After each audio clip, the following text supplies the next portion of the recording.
Welcome to the Secrets of a Good Life show on Salam Radio on 106.2 FM. I'm Ruqia Zafar, and today I don't have my partner in crime, Madiha Gerald, with me, but I have a very special guest on today. And we're going to be talking about the health benefits of spending time in nature. And I have with me Farah Iftikhar. She is a Peterborean, but originally from Birmingham. How long have you been here in Peterborough now? So it's been about 3.5 years. 3.5 years. So in Peterborough for 3.5 years, that makes you a Peterborough now. Yeah. A former maths teacher, but more importantly, a mother of one. And Farah runs an Instagram account where she shares her reflections and her experiences out in nature. So that's at Farah, that's FARRAH underscore Ifti Nature One. So that's all one word.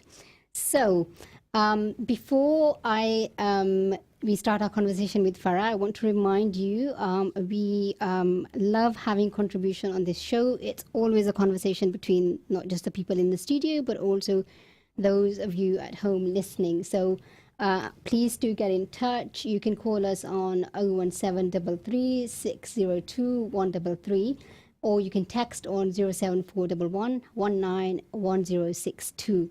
And you can comment on the live stream on Facebook, YouTube, Twitter, or Twitch, whatever that is. No idea what that is. So, for our show today, as I mentioned, we will be talking about the benefits of spending time in nature. And the benefits, I said at the beginning health benefits, but actually we'll be going a lot deeper than that, hopefully. A few other things too. So, Farah, just perhaps you could give us an idea of how you became interested in the spending time in nature and the benefits of nature. How did you get into it? So, Assalamu alaikum. Firstly, Thank you for having me. So, firstly, I think just growing up, I mean, we were really blessed to grow up with like what we used to call a jungle behind our house, which was basically just a bit of land with a lot of trees. So I was really, really blessed to just have a lot of trees behind our house. But to be honest, we didn't really kind of took it for granted. It wasn't something, it was just there. So as you do as children. Yeah, you know, it wasn't something we focused too much on. And then we had family up north in Yorkshire. So whilst we'd be driving up, you know, we'd see the hills, and I think I've always just liked seeing nature and, you know, looking at beautiful things. And then I think it was 2016. I started. I can't remember what it was, but something got me into looking after the environment, and I started sort of reducing my plastic and just trying to. I can't remember what prompted me to do that, but I just got into it, and I started looking into how we might be damaging the planet and what we can do to help the planet, and then got into fast fashion and all of that stuff. But I think it was probably after my son was born, so about 2 years ago now, I started. I've always been a walker, but it was just walking in general, walking on the roads, wherever. But I just started like going into nature and walking rather than just around the block. And so on days where I maybe felt a bit down or a bit, you know, stressed out, and I just started noticing a difference. Like walking is amazing generally, but just walking in nature, I just started noticing I just felt so much more alive, so much more relaxed, and just like a renewed energy to go back and be a mother, which can be difficult at times. So I just started looking into nature then, and because that's what I do, like if I get into something, I'll sort of become a bit obsessed and just like read into it. So I started reading books about nature and just listening to talks about nature, and I was just amazed, and hopefully we can share some of those things, but just amazed at everything I came across. But yeah, so it's definitely something I personally experienced and continue to experience, and you do get to this point once you start connecting with nature, you get to a point where you know your body tells you when you need to be in nature. Yeah, like you know when you're thirsty and you need water, or you need food when you're hungry. Like you will know that, okay, I need to just stop what I'm doing and just go and be with nature. How do you know personally? Obviously, it Yeah. might be different for everybody, but when you're deprived, let's say, from Yeah. nature, we were just talking earlier about my sister who's living abroad now, and she doesn't have a garden, and she spends a lot of time inside. And I mean, I know what she feels like about that, but how Yeah. do you know when you need to? Yeah, so I start feeling really drained, like really drained, even like brain fog, and just this like a sense of loss, even agitated. And then I think, okay, why am I feeling like this? And then I realize I haven't spent time in nature. Like, how many days has it been now? So I think different people might feel different things when Yeah. they're feeling that sort of disconnection. But yeah, for me, it's definitely those feelings, agitation and stress, and just kind of maybe a bit more snappy, like my husband will tell you. Yeah. Just a bit more reactive. Yeah. And that's how I yeah, just know that feeling of feeling drained. Yeah. That's just something I definitely can relate to. Yeah. Often I'll feel really tired, and I'm thinking, why am I tired? And I'll try and rack my brains for any reason, and then often what comes up is you haven't been outside today at all. It's And so it's important. hard sometimes, isn't it, when you're working It is all day? hard, definitely. Okay, so you kind of did touch on this a minute ago on some of the benefits you started noticing when being out in nature. Could you elaborate on that a little bit more? Yeah, so I mean, there's a lot of research now as well about how nature helps with like stress, with any kind of mental, like emotional problem that people might have. So it helps you with stress, it helps you calm down. I think it was Madiha last week mentioned about grounding Yeah, and how the electrical energy from the earth can really benefit you. And it's just so vast. So Personally for you, personally for me, yeah. So personally, sorry, what was the question? The benefits. benefits that you've noticed. Yeah, that I've noticed. So definitely a renewed sense of energy. Like once I've been in nature, I can just go back and I know I can like maybe tackle an issue that I couldn't possibly face before Yeah. I was in nature. And just feeling a lot more alive. I think, we live in a world where like, especially if you work, like you're just constantly, it's just like this routine that you have, and sometimes you can just feel a bit dead inside. Yeah, yeah. And obviously nature is alive, like there's so much life out there. So I think just being amongst it, you just feel really alive. What else have I, even like definitely like physical benefits, Yeah. obviously the walking, your eyesight, like I feel like your eyesight improves. Oh, great. Like I've Yeah. noticed that definitely. Like I feel like you see things clearer, and I'm sure there's research like even about the sun, like the sunlight in the mornings, like Yeah, after and the sunrise, impact it has on the your impact it circadian can rhythm. have, Yeah. and yeah, it's just been I mean, it's interesting, isn't it? Because the whole idea, you go out in nature, you feel more alive, but at the same time, you feel more calm. yeah, Because I think because of our really busy go Yeah. lifestyles, a lot of the time, a lot of us are feeling what we call tired but wired. yeah. So you're definitely. stressed out, you're on edge, perhaps you're a little bit anxious even, but you're also exhausted and you're like fatigued Yeah. and you just don't have any mental energy, etc. Definitely. And it's really interesting. Personally, I've noticed when you go out, you feel calmer, but at the same time, you feel more energized Yeah. to be able to do what it is that That's you so need to be able true. to do. Definitely. And I feel like we don't slow down enough in our lives. 'Cause Yes, like you said, yeah. they just go, so fast paced.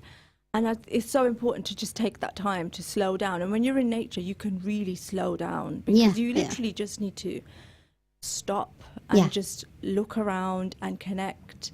So yeah, it's definitely, it's working wonders. And I mean, we'll talk a bit more about like children later, but I see the benefits in my Yeah, son. Like obviously he's not had this lifestyle of busy and then gone into nature.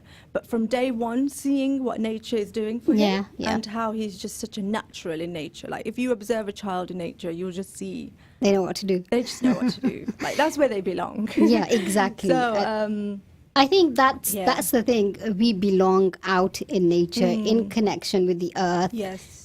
Experiencing the different seasons, experiencing the changes in weather over a Yeah. day. our ancestors, maybe even our grandparents' generations, maybe even our parents' generations, if they had spent a lot of time outside, Yeah. they'll be able to tell, like, on a clear day, Definitely. they'll be able to tell it's going to rain, and you're like, Yeah. how do you know Yeah, that? definitely. But they can pick up these subtle signs. And I remember reading a few years ago, when the tsunami happened in Indonesia, what they found was that the animals started moving onto higher ground Yeah. naturally, and so did some of the villagers who were spending more time Okay. outside. Yeah. They started moving up onto higher Yeah. ground, and obviously nobody else understood why on earth they were doing that, but there was something that told them Wow. that we need to do Yeah. this, because they were in contact with Yeah. earth, and they were Exactly. in tune with the environment around them, That's- so yeah, they could definitely. see shifts and then respond to them accordingly. But this point of children belonging in nature and us belonging in nature, I mean, as you mentioned, when you were a child, you were just spending time outside without even thinking about Yeah. it. And I think perhaps maybe for our generations and the generations before us, it was a very normal thing to spend Yeah. all day outside in the It garden. was, yeah. I remember I could spend all day looking at insects in the garden, and you would not get bored. We didn't have Definitely. TV. You definitely didn't have phones, mobile phones, yeah. none of that.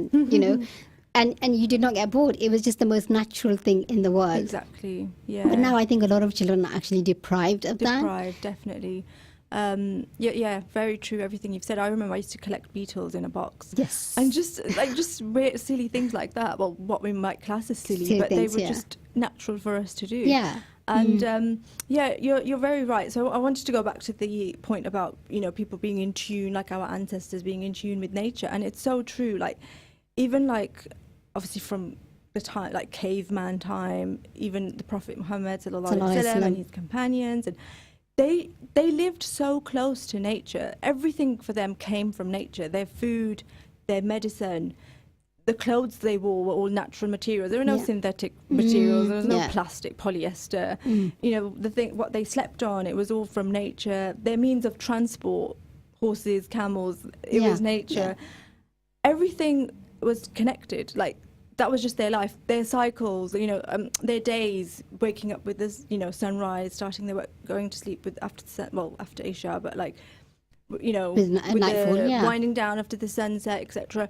And their whole lives were in tune with nature. Like that's what makes me sad, because I feel like we are nature. Like we are meant to be living Yes, in sync yeah, with yeah, nature. Yeah.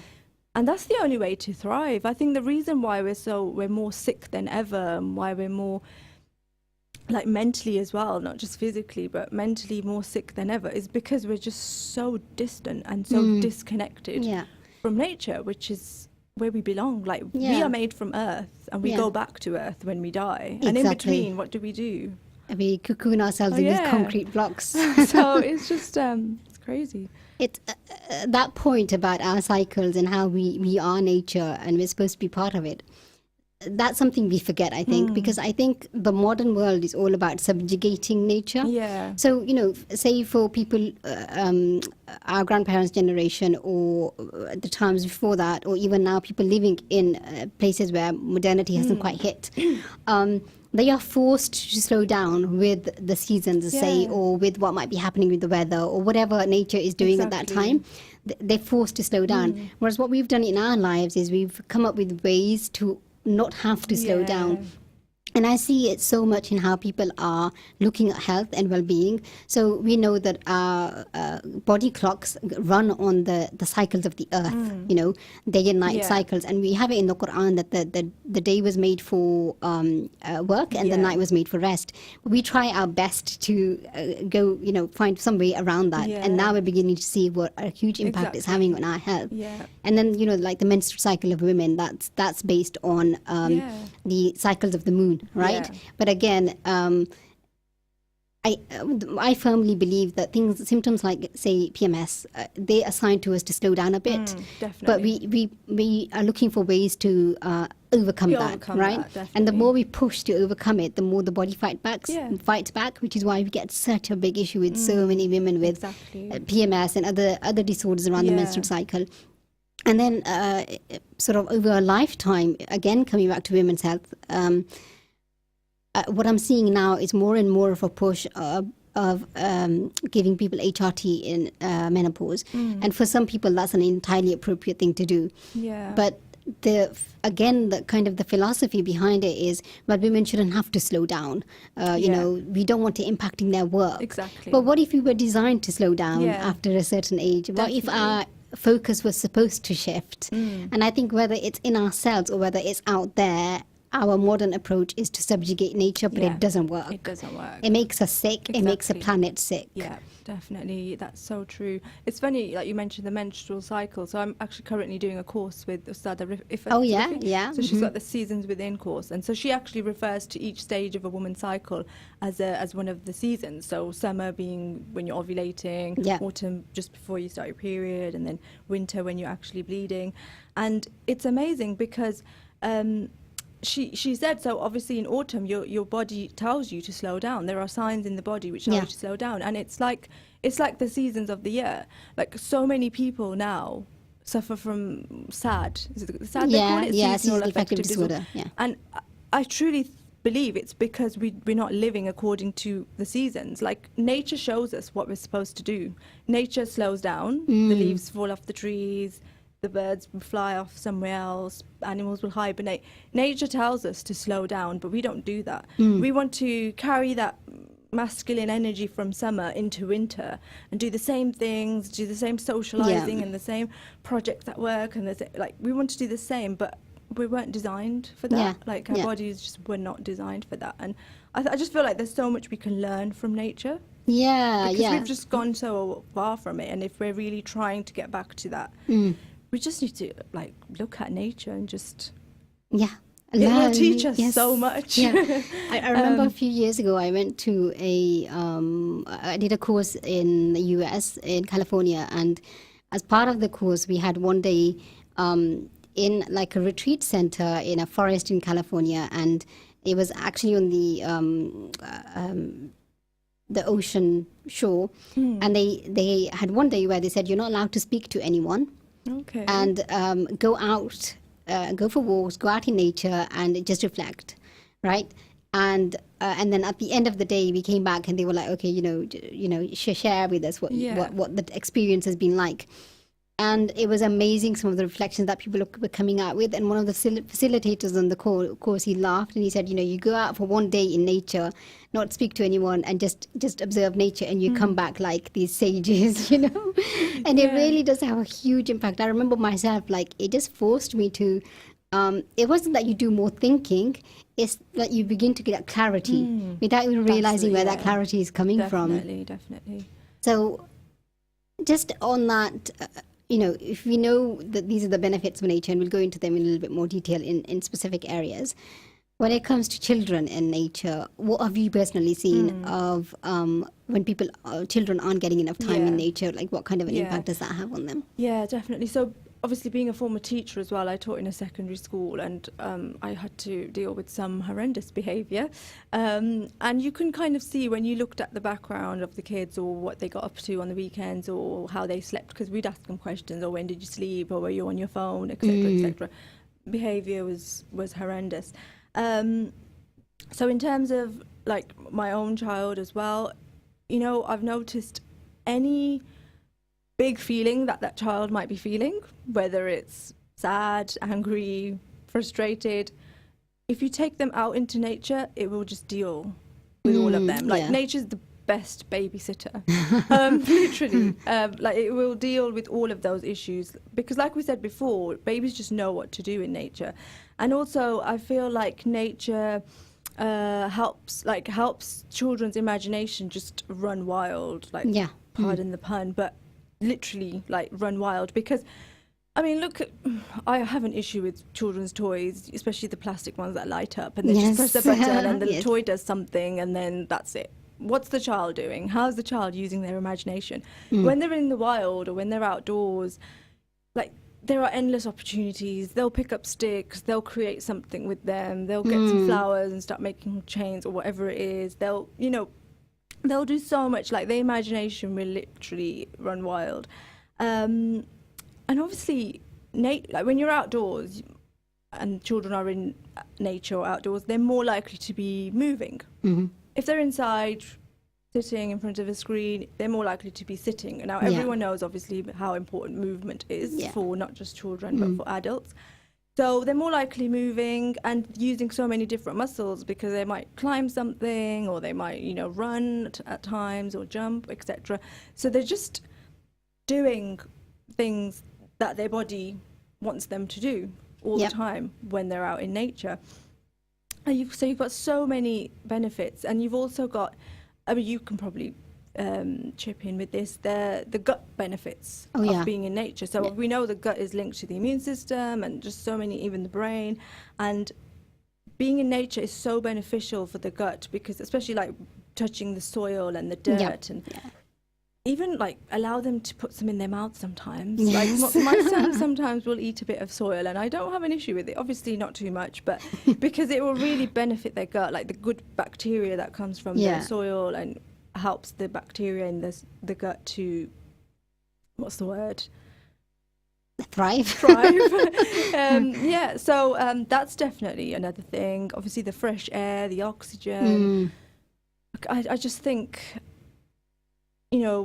putting a child in front of a screen as opposed to outdoors. Obviously, I know sometimes we need to do that because we need to take a breather and we just need them to sit and do something. But I just think you will definitely notice the benefits pretty much straight away. If they're having a tantrum, just say, right, get your coat on, we're going to the park, or just something, and you just watch how their behavior just changes. That's. There were two things that came up for me. One was the gut benefits. I recently just finished my diploma in nutrition, and one of my final projects was on what we call the atopic diseases. So these are things like eczema, hay fever, asthma, which are based in basically a problem with the immune system. And in terms of the theories about why they've become so common, and food allergies included, why they've become so common, one of the theories is called the hygiene hypothesis, where they're saying that it's because children at a young age are not exposed to a wide variety of different microbes. And so their immune system shifts towards what we call a Th2 dominant immune system, which is more likely to produce allergic conditions. And so if a child is exposed early on to soil and being outdoors and basically a bit of dirt, their immune system is more likely to be balanced between the Th1 and the Th2 arm of the immune system, and you're less likely to get those disorders. So that's obviously fascinating. And as you said, the gut is linked to so many health conditions. I mean, the allergic conditions are just one example. There's almost every condition that we can think of nowadays, there'll be some research that points back to some issue with the gut microbiome. So that's really important. The other one was, I'm just thinking of some examples that I've seen as a GP, where I've had, in the past, it was adults who would have issues with sleep disorders, for example. Now we're beginning to see children with issues with sleep disorders, and obviously some of them are linked to things like anxiety, and that's on the rise too. But I've seen children as young as 6 who can't sleep, and when I've spoken to the parents about, okay, well, what's their routine through the day, some of those children, especially in lockdown, spent hours on screens up until 8 p.m. And then it's no surprise that child can't sleep for hours then. So that impact that it has on our circadian rhythm to not be in tune with the night and day rhythms of the earth has a massive impact on health for children and for adults, but particularly for children. And the other thing that came to mind actually was Prophet, peace be upon him, his early years were spent in the desert, in nature. And one of the things one of my teachers who taught me the seerah said is that he said, when you're out in nature, everywhere you look, you see the hand of God. Obviously, we don't mean that, literally, but metaphorically, you see the hand of Allah, meaning that the trees or the grass or the flowers or the animals or the insects you're seeing, they've all been created by Allah, right? So your spirit starts connecting back to Allah. Whereas if you're inside in the middle of a city in a concrete building, everywhere around you is the hand of man, right? Which is imperfect, and your spirit moves away from your spiritual nature, which is to be in contact with Allah at all times. So that's something I think we forget in terms of the benefits of being out in nature. Definitely. We have like a minute before we have the ad break. Was there anything else you wanted to mention about the benefits for children particularly? For children, so we mentioned... There's just so much. I do want to talk a bit about just how it will make them compassionate. You know, like raising them with nature, even having plants in your house, vegetables, growing their own food, animals, and getting them to help you look after those things. You'll be raising compassionate, kind human beings. But we can come back to that after the We've got about 40 seconds. What I wanted to say before we go for the break is please don't forget to call in, to comment, to let us know your thoughts. I know lots of people will have lots of thoughts. I think a lot of mothers will probably be thinking, okay, but, say I don't have a big garden, or I don't have a lot of time on my hands. How do I get my children out in nature? What are some simple ways to get them entertained in nature? And I think one of the other things I'm thinking about is people often worry a lot nowadays about children out in the garden by themselves. Yeah. So perhaps we've got 5 seconds, perhaps that's something we can cover when we come back. So we will see you very shortly. Stay tuned to Salam Radio after this short ad break. हाँ जी जनाब अज तुसने किया 12 बजे वे यार family की बाहर खड़ना चाहना या खिलाने पिलाने से सोचना कुथे जाओ इस च परेशानी वाली कड़ी गल है इब्राहिमी बफे रेस्टोरेंट पर जाओ उते फ्री पार्क करो उन्होंने मजेदार ते स्वादले पाकिस्तानी इंडियन चाइनीज ते इटालियन आय आय आय आय खाने ना ते जोड़ी कोई नहीं नाले सस्ते ते स्वादले ए थे रक्स इसका मतलब है बटवा भी नहीं होला होनेगा Ibrahimi buffet restaurant variety of delicious dishes के अलावा जेलाटो आइसक्रीम एंड वॉफल्स भी करते हैं वीकेंड्स पर अपना टेबल बुक करवाइए और वीकडेज तशरीफ ले आइए ओपनिंग आवर्स शाम 5 बजे से रात 10:30 बजे तक Ibrahimi restaurant 63 Sycamore Avenue Peterborough PE1 4JP telephone 01733 313131 HS Lawyers make it so simple. Contact Majid Sarwar or Asad Arif today for any matters relating to immigration, family, business or property. Google HS Lawyers to see why we're the highest reviewed firm in Peterborough, with over 500 testimonies on our honesty, speed and excellent communication, making your legal matters simple, easy and stress-free. Contact us today on 01733 703 978. That's 01733 703 978 or email us at peterborough@hs-lawyers.co.uk. HS Lawyers, built on values of integrity and respect, with offices in Peterborough and throughout the West Midlands. It's estimated that 5,760 children become orphaned every day, and the numbers are rising. UKIM ensures that the orphans we sponsor receive healthcare, food, education and shelter to show them that there are people who care. This Ramadan, from just £30 per month, you can make a real change in an orphan's life. Your sponsorship will provide them with much needed essentials to ease their situation. For orphan sponsorship, call now or visit ukim.org.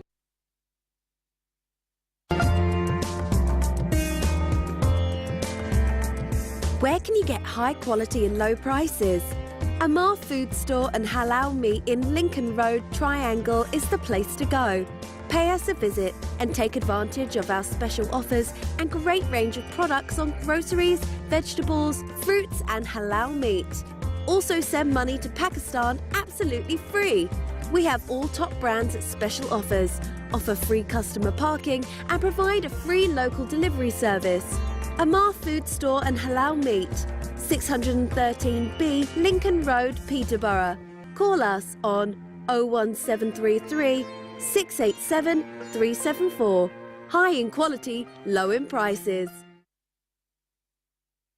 At Cake Inn, all our cakes and slices are freshly baked for that delicious taste. At Cake Inn, we bake 100% vegetarian and halal eggless fresh cream cakes. Delicious flavoured cakes for birthdays and weddings, ceremonies and all other occasions, with free customised messages, even balloons and candles too. Order for delivery or collection from Cake Inn, 489 Lincoln Road, PE1 2PE, and your cake could be ready within 2 hours. Find out more and order online at cakeinn.co.uk or call 01733 496 584.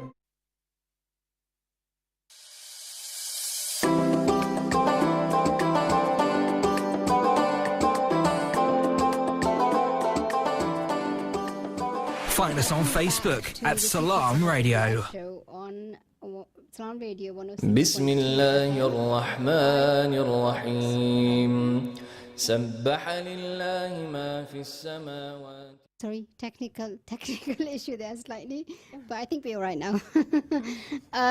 So you're listening to the Secrets of a Good Life show. I've got Farah with me, and we are talking about the benefits of being out in nature. We do please want to hear your comments, your thoughts, any advice that you have, anything really that you want to contribute to the show. So you can call us on 01733 602 133 or text on 07411 191062, or you can comment on the live stream on Facebook, YouTube, Twitter or Twitch. So just before we went off for the ad break, we were talking about how because we've sort of moved away from this a very natural way of spending time in nature and a lot more time indoors and on screens, do you have any advice for parents who want to perhaps get the kids off screens a little bit more and out in nature a little bit more, but they have, shortened time, maybe perhaps a small garden? What advice would you give? Where to start and how do you start? Yeah, so I think I mean, I understand people are busy. I've got this advantage that I don't work, so I can take time out during the week even and, go into nature. I think you need to start small, but I do think we need to firstly change our mindset about it and see it as not just something fun to do, but a necessity, because it is a necessity. Just like drinking water is a necessity, eating healthily is a necessity, being in nature and connecting is a necessity. So I think if we just change that firstly, then we'll find the time. But just start small. So I'd say, even if you want to take out, if you can't do every day, like even if you can't take out 20 minutes every day, on the weekend, just 1 hour or even half an hour. And you just say to your, if your children are a bit older and they're always on the screens, just say, look, as a family, we're going out, we're going to just explore, etc. And I think the important thing is to do it as a family, to show them that it's family time. You have to lead by example. So, you have to be the role model. And you really need to, I think, go out there and actually get involved yourself. I've noticed sometimes I take my son to certain places where there's sand or there's water where they can play in, and I just see the parents sitting on the sides, half the time they're on their phones and the kids are doing whatever they need to, but I take my sandals off, I get involved, and it's good for you because you're grounding, you're connecting with nature as well. And I think the more you do it, the children will be more likely to do it as well. They'll copy you, and they'll see, oh, my mom's doing it, dad's doing it, I'm going to join in. So just take a bit of time on the weekend and just dedicate it. Look, this is not screen time, it's green time. I think if you do it as a family, that will really, really help. And once you build that into your weekly routine, it'll grow. Because you'll see the benefits yourself. Your kids will love it, trust me. They'll pretend they're too cool to go into nature. If they're teenagers. They'll pretend they're too cool, but once they start doing it, they will love it because they'll realize how happy it makes them, and they'll love exploring and climbing trees and just really connecting with nature. So I think start small, and even with gardens, I know some people have small gardens, but even if you could have maybe a tiny little plot of land where you just you plant some fruits or vegetables, and the most important thing is to get the children involved. Let them get their hands dirty, let them dig it. The more likely they are more likely to eat something that they've been involved in the process with. So if you get them to plant some seeds and then they watch it growing, and then they pull out the carrot, just say when it's grown, and then they watch you chop it up and cook it, they're more likely to eat it. So even if it's just a tiny bit of space in your gardens, even if it's just, if you can't do vegetables and fruits, flowers, just plant a few flowers. And I was going to say, if you can't go out into nature, at this moment in time, bring nature to you. Get some house plants. Lovely. And get your children involved. So what I do with my son is I'll say, so I've actually named the plants. and I'll talk about names in a minute because I feel like names are That's really interesting. important. So we've got a monstera called Peter, and I'll say, I don't know where Peter came from, but I'll say, oh, should we check if Peter's soil is dry? Does Peter need watering? Or should we check if Peter's leaves are dusty, and do they need wiping down, etc.?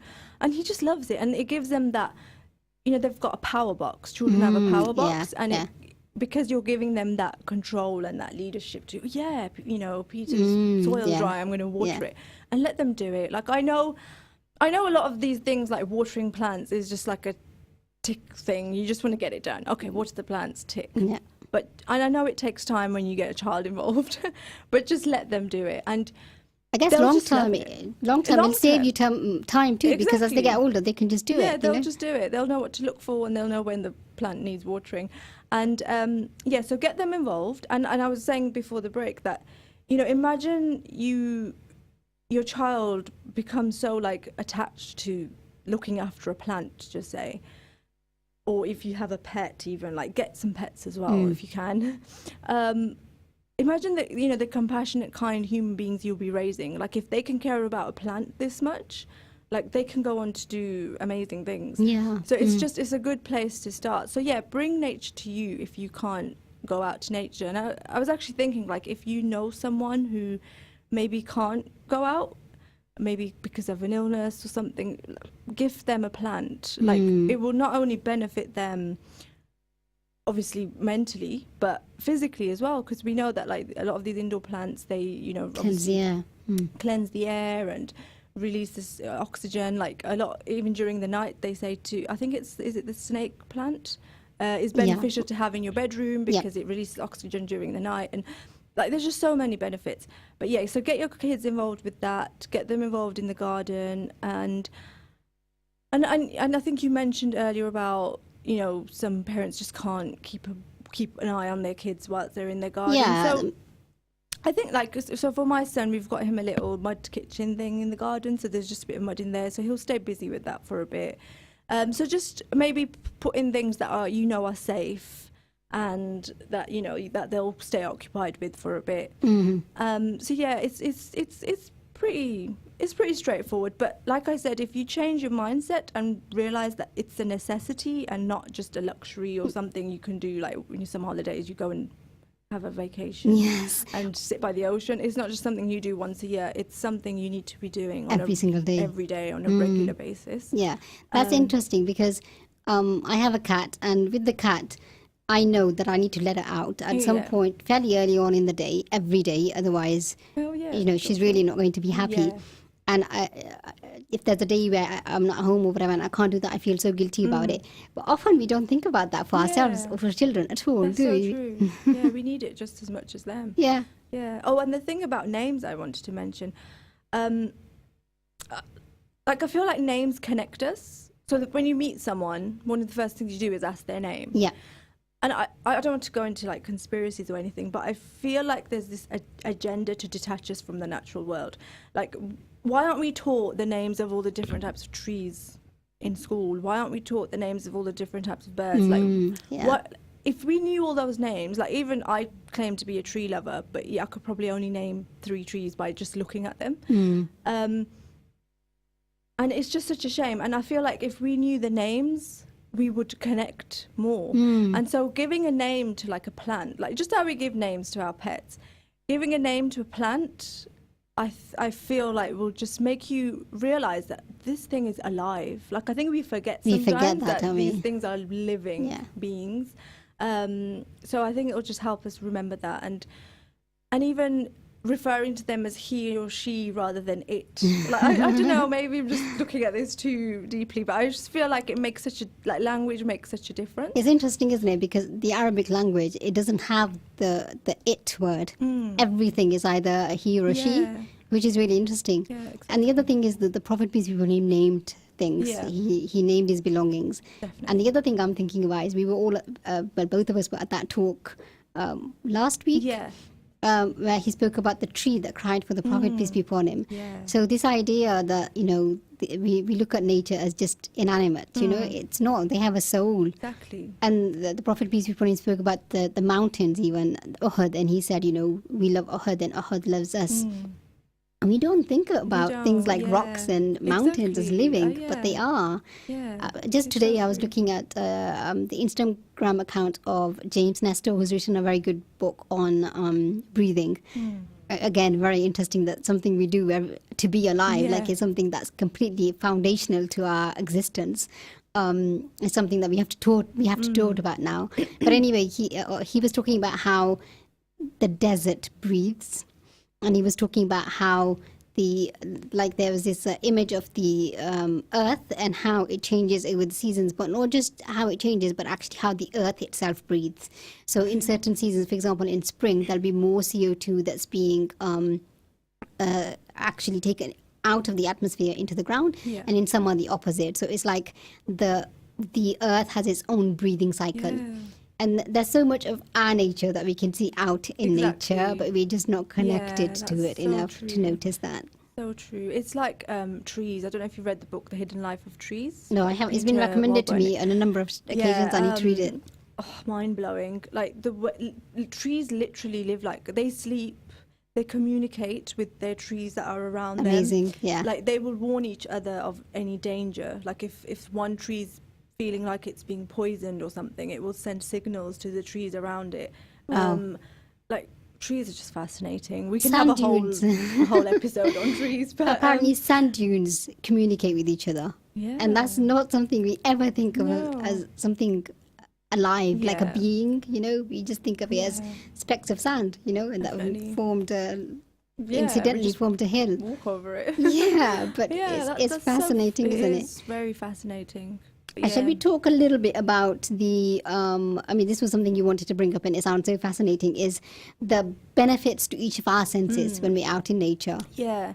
So just one thing. So I realize a lot of people maybe do go into nature. They might walk through it when they're going to work, or, they might sit there on their phone on a bench next to a tree or something. So people might be in nature, but I think there's a big difference between just being in nature and actually connecting with it. Yeah, so I in feel a like mindful we way. need to connect with nature through all of our senses, and there are like benefits to each of our senses by doing that. So obviously we know about touch, like we know about the benefits of grounding and touching the dirt. Gardening is a very good thing to be doing. And just feeling the different textures, etc. One that really fascinated me was sound. So I read something about sound, and this is research from the 1950s where a doctor was researching the benefits of like harmonic sound waves for the growth of plants, like for their growth and their flowering, etc. And he found that without bird song, so without the song of the birds, the plants wouldn't grow as well. So that's what he realized. So bird song actually has the optimum like frequency for plants to grow. Yeah. Mm-hmm. And I just found that so fascinating that they all need each other. Nature needs each other. So obviously we need nature too. That was just mind blowing. So for sound, like for listening, just go out there and listen to the sounds. And you'll notice how it sharpens your hearing actually. Like, because if you notice, I don't know if you've ever been somewhere where it's so quiet, where you literally can hear a pin drop, like it's so silent. And when you listen, you can hear there's layers of sound. Yes. So you might hear like there's an insect near you might hear that. Yeah. And then you might hear like a bird in the background somewhere, and then like a cow mooing somewhere miles away. Like there's layers of sound. So I think it's just important to kind of listen, just stop and just listen to the layers of the sounds. And like we said, how bird song affects the growth of plants, like it affects us. I mean, they use sound therapy, don't they? Yeah. Like to heal different. Yeah, they do, and there's a whole science behind the frequency of sound that are healing. So a lot of people will put those certain frequencies into their music, particularly if it's people like, and it's being used in marketing by, for example, nutritionists or health coaches or whatever, because they know that particular frequency of music is healing to people. So we know sound has that impact. And I don't know, but I'm willing to put my bottom dollar on it that those frequencies that we need are going to be out there heard in the sounds of, water in the ocean or the sounds of birds or the rustling of trees. Yeah. I mean, the rustling of trees, that is such a soothing sound if you just close your eyes and just listen to it. Definitely. Yeah. Fascinating. I actually, so I have a relative whose son, he wouldn't sleep unless she would put the sound of rain on for him. Oh, wow. And that was for like, I don't know, a good year and over a year even. Like he would only sleep with the sound of rain because it soothed him so much. Yeah. So look at the power of it.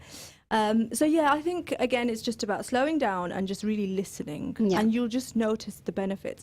That thing you mentioned about the layers of sound, there's actually for people with anxiety, one of the meditations that I've seen recommended, and actually is a really nice one to do, is where you just close your eyes and you just focus on the sound around you. So you just without naming things, without interpreting them, just have a listen and then try and pinpoint what's the furthest sound I can hear and what's the nearest sound I can hear. And just that honing in on your senses is such a powerful thing to do. But imagine you're doing that out in nature where the sounds that you're focusing on are the birds and the trees and the water and whatever else it might be. Definitely. Crickets. Amazing. Yeah. So I'll just quickly touch on just looking, again, just these are exercises I think, if you have more time, maybe you should try and do whenever you can, just so you can connect with nature rather than just be in it.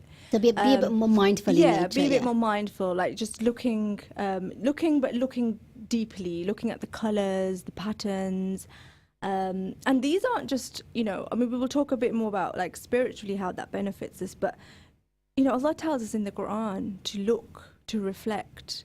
And, there's so many verses where he'll mention something in nature, mountains, trees, etc. And then he says, and these are signs for people to reflect. We'll come to that later. But, I think just really looking and seeing the patterns. And you actually notice common patterns, like the spiral is a common one in nature. And just common patterns. So I think we'll just leave it at that with the senses. We can maybe talk about that another time because it kind of... There's so much to talk about. So much to talk about. We'll be here all day.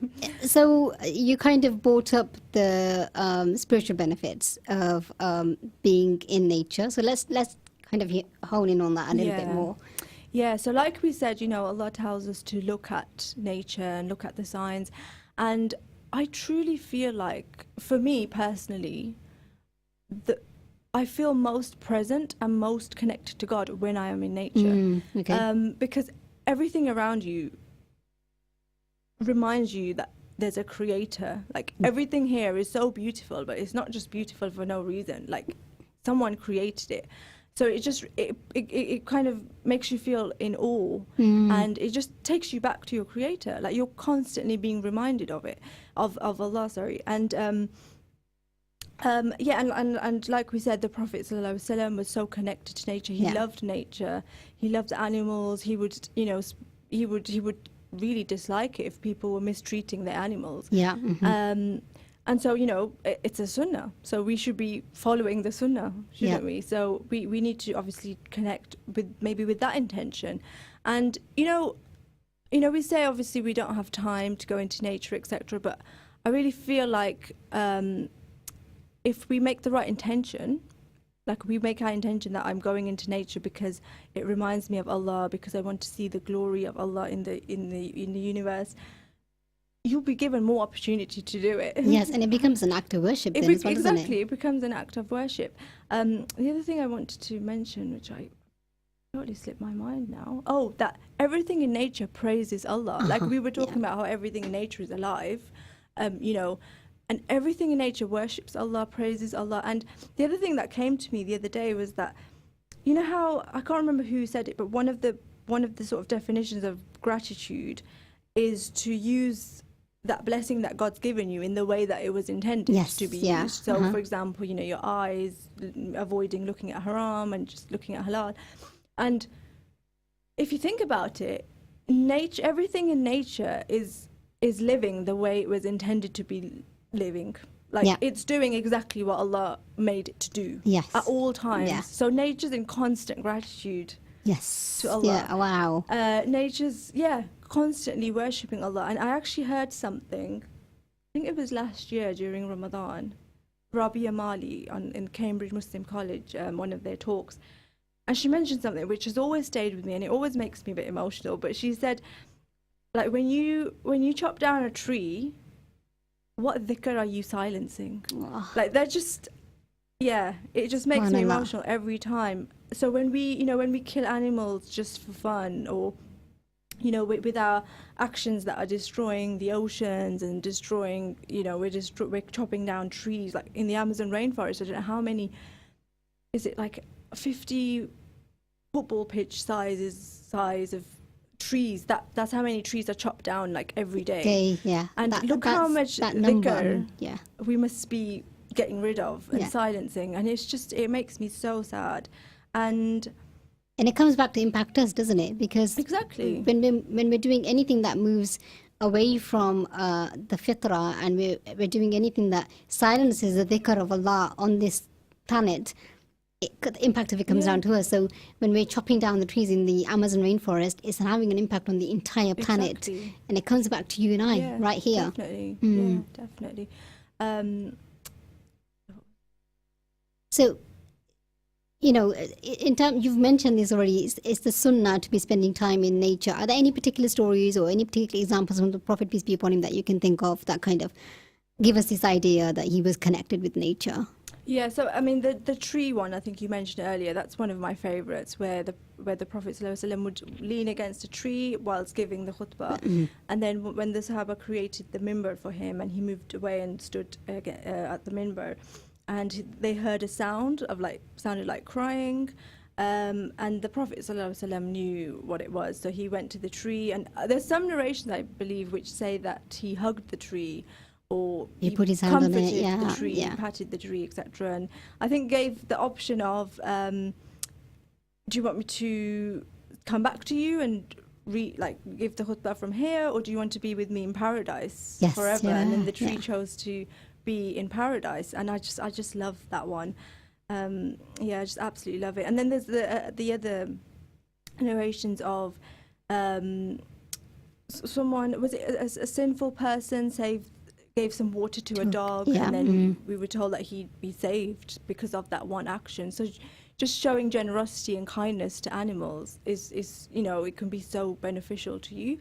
So there's endless. I'm just trying to think of. We've got like 3 minutes left. Okay, so 3 minutes left. So what we try and do in this show is every week we want people to take away something practical, like something that we say, okay, go this one thing that anybody can go and do that will bring some kind of benefit to them. So last week, obviously, it was the grounding.